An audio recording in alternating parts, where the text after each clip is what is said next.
What sort of rejection are you talking about?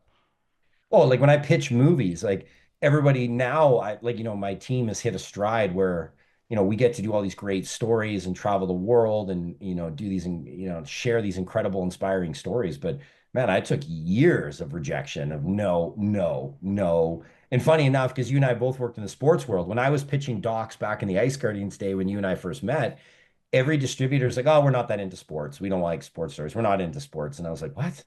Why would you not? They transcend the sport. It's, human stories in a setting that already has a built-in audience. And now taking these meetings out in LA, now everybody's like, we're getting really into sports stories. So if you've got good sports stories, I'm like, man, 10 years ago, I couldn't get a meeting with you guys for sports stories. And now, I think ESPN 30 for 30 really kicked it off that you could see that, like, look, you don't have to be a fan of that sport. If you have an incredible story that transcends the sport and has that human connection, who cares if it's about an athlete?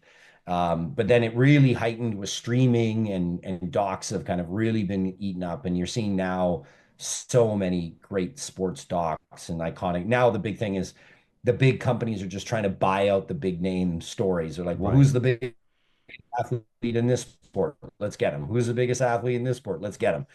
So, and some of those you're kind of seeing, and it's kind of like everything. It's, reciprocal. It'll go up and down, but now you're seeing these huge ones that have great access and everything, but the story is very surface.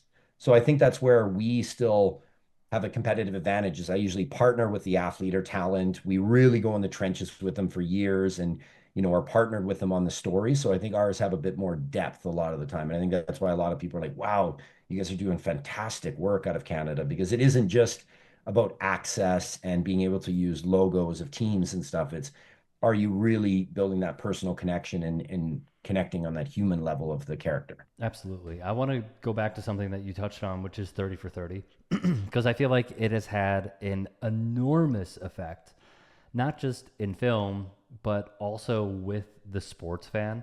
From your perspective, I know you sort of hinted at storytelling, but what other takeaways did you have from the 30 for 30 series that sort of stuck with you and maybe you even implemented? So two things, like the big thing that I really like. So originally, what people probably don't even know now because they shifted away from it, but originally 30 for 30 was named that because it was 30 different sports stories from 30 different directors.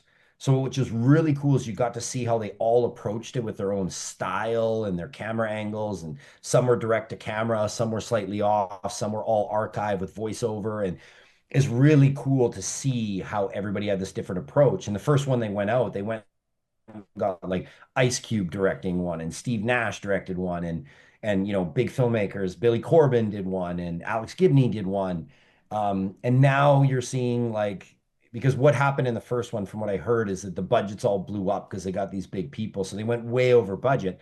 But then that became like the staple of ESPN outside of their live broadcasts, right? Like that was really what got everybody else, the like Netflix, Amazon, Hulu, they all wanted, like, well, we want to tell stories like that because they're almost like an independent film, like a scripted film.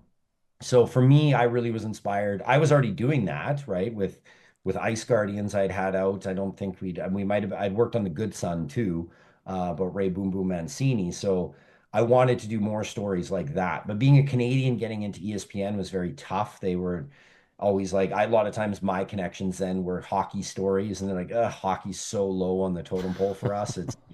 It's like basketball first, then basketball second, then baseball, football, probably college sports like lawn bowling, cup flipping, and then hockey is down here. Right now, hockey's come up now. Hockey, like, it's really interesting where 5 years ago I pitched hockey and anything outside of the name Wayne Gretzky, nobody cared. But now hockey's hot. Like, they're into that. It's grown in a lot of markets. And I think that this last World Cup that they had, where Canada and the US went to the finals, and kind of the friction going on with the current presidential administration has made it where hockey's kind of sexy again. I agree. One big thing that happened, however, was, and I don't want to give them too much credit because it should have already happened, but ESPN inking a new deal with the NHL was massive. Putting the games Massive. on ABC, massive. Having them even on ESPN, not ESPN2, not ESPN News, but putting them on ESPN, massive, because as we have seen with the WNBA as well, and I'm not trying to go on a long tangent here, this is your interview, but seeing how they also did this with the WNBA and not putting them on ESPN News and actually putting them on ABC, it shows there is a fan base for this. You Yes. will get big ratings. How about just trying to see if you could even get those ratings? And then they did. It was pretty simple to me. I know it's funny because now having a daughter, right, that, really is pushing for this and, very excited about the explosion of the PWHA and or PWHL. Like there is a fan base, and I know because I started following with my daughter, where I knew the girl players more than I knew the guys, other than the NHL, because I was following my daughter. So I'd be like, oh, this girl got a full ride to Syracuse, and this one's going to Clarkson, and you start to follow them, and then you're like, oh, shoot, now they're in the PWHL, and look, these PWHL games are selling out like Edmonton, Mm-hmm. 18,000. Rogers, they sold in 48 hours. Like I was like, oh, I'm gonna get tickets. And I go, I hope you already bought them because it sold out instantly. Like it's great where if you any team, and I said this, like the physical differences between the female and the male game, and they are drastic. My daughter will be the first one to tell you she gets super frustrated because her boyfriend's a bit older and he plays hockey and she trains. My daughter's always been like works her ass off, right? Up at 6, shooting, training, lifting. And then her boyfriend will go out and party, eat McDonald's, and he can smoke her on the ice. And she's like, I hate even practicing with him. She's like, I train so hard, and he puts in 1/10 the effort, and he can just roast me. Just so explosive and strong, and the differences. But you don't notice when when you follow characters of any sport and you get to You know just went them, in and out. Say that one then you more don't time for me. notice the differences in the game.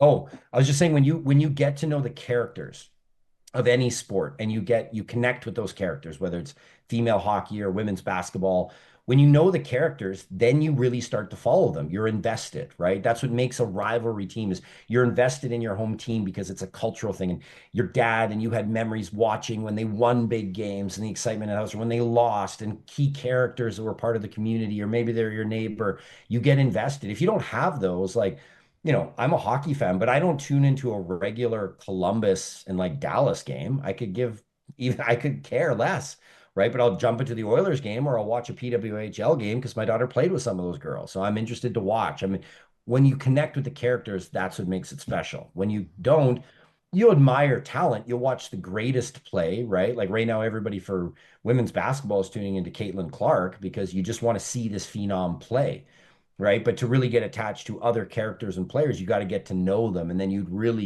but you have to give them that opportunity to build that audience, right? If you don't give it, how can you have representation to connect to the characters? You have to connect to the characters.